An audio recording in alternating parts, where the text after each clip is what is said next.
આજે આપણે સૃષ્ટિના એ અદ્ભુત વૈજ્ઞાનિક ચક્ર કોસ્મિક સાયકલને સમજીશું, જે સાબિત કરે છે કે બ્રહ્માંડની દરેક વસ્તુ એકબીજા પર કેવી રીતે નિર્ભર છે. જીવનની ગાડીને સતત ચલાવવા માટે કર્મ કરવું કેમ અનિવાર્ય છે, તેનો સચોટ જવાબ ભગવાને આ શ્લોકમાં આપ્યો છે. નમસ્કાર મિત્રો, ડિજિટલ કી શ્રેણીમાં આપનું સ્વાગત છે. ગઈકાલે શ્લોક 13માં આપણે જોયું કે જેઓ પોતાની કમાણી કે અન્નને સમાજ અને પ્રકૃતિ સાથે વહેંચીને પ્રસાદ રૂપે ગ્રહણ કરે છે, તેઓ પાપોમાંથી મુક્ત થાય છે, જ્યારે માત્ર પોતાના સ્વાર્થ માટે રાંધનારાઓ સાક્ષાત પાપ ખાય છે.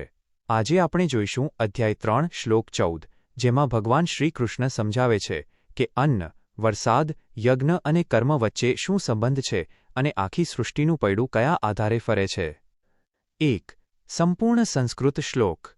અન્નાદ્ભવન્તિ ભૂતાની પર્જન્યાદન્ન સંભવઃ યજ્ઞાદ્ભવતિ પર્જન્યો યજ્ઞઃ કર્મસમુદ્ભવઃ 14. 2. સરળ ગુજરાતી અર્થ. શ્રી ભગવાન બોલ્યા, તમામ પ્રાણીઓ અન્નમાંથી ઉત્પન્ન થાય છે અને અન્નથી જ જીવે છે.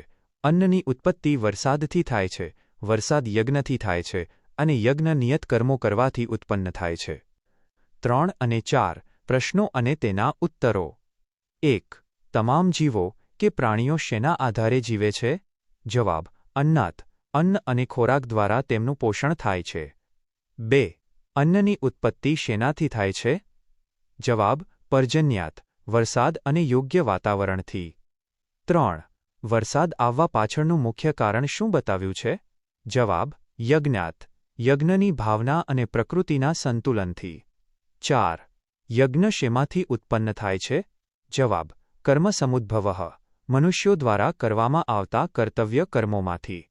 5. ભૂતાની શબ્દનો અર્થ શું થાય? જવાબ: પૃથ્વી પરના તમામ સજીવો, મનુષ્યો, પશુઓ, પક્ષીઓ અને વનસ્પતિ. 6. આ શ્લોક કયો વૈજ્ઞાનિક નિયમ દર્શાવે છે? જવાબ: જળચક્ર, વોટર સાયકલ અને ઇકોલોજીકલ ચેઇન. 7. કર્મ અને વરસાદ વચ્ચે શું સંબંધ છે? જવાબ: જો મનુષ્યો પોતાના નૈતિક કર્મો, યજ્ઞ ચૂકી જાય તો પ્રકૃતિનું સંતુલન બગડે છે અને અતિવૃષ્ટિ કે દુષ્કાળ પડે છે. 8. પર્જન્ય એટલે શું? જવાબ: મેઘ અથવા વરસાદ. 9. આ શ્લોક આપણને શું પ્રેરણા આપે છે? જવાબ: કે આપણું નાનું અમસ્તું કર્મ પણ આખી સૃષ્ટિના ચક્રને અસર કરે છે, તેથી જવાબદારીપૂર્વક જીવવું જોઈએ. 10. આ શ્લોક કયા અધ્યાયનો છે? જવાબ: 3જા અધ્યાયનો 14મો શ્લોક. 5. જીવનનો ઉદ્દેશ. કુદરતી ચક્ર પ્રત્યે આપણી જવાબદારી. Our role in the cosmic cycle. ભગવાન એક બહુ મોટી વૈજ્ઞાનિક સાંકળ સમજાવે છે. મનુષ્ય અન્ન પર નિર્ભર છે, થી વધુ અન્ન વરસાદ પર, થી વધુ વરસાદ યજ્ઞ પર, થી વધુ અને યજ્ઞ આપણા કર્મ પર. આનો અર્થ એ થયો કે જો આપણે આપણા કર્તવ્યો, કર્મ પ્રમાણિકતાથી નહીં બજાવીએ તો આ આખી સાંકળ તૂટી જશે. જીવનનો ઉદ્દેશ એ સમજવાનો છે કે આપણે આ સૃષ્ટિથી અલગ નથી, પણ તેનો એક હિસ્સો છીએ. આપણી ભૂલ આખા પર્યાવરણને નુકસાન પહોંચાડી શકે છે. 2.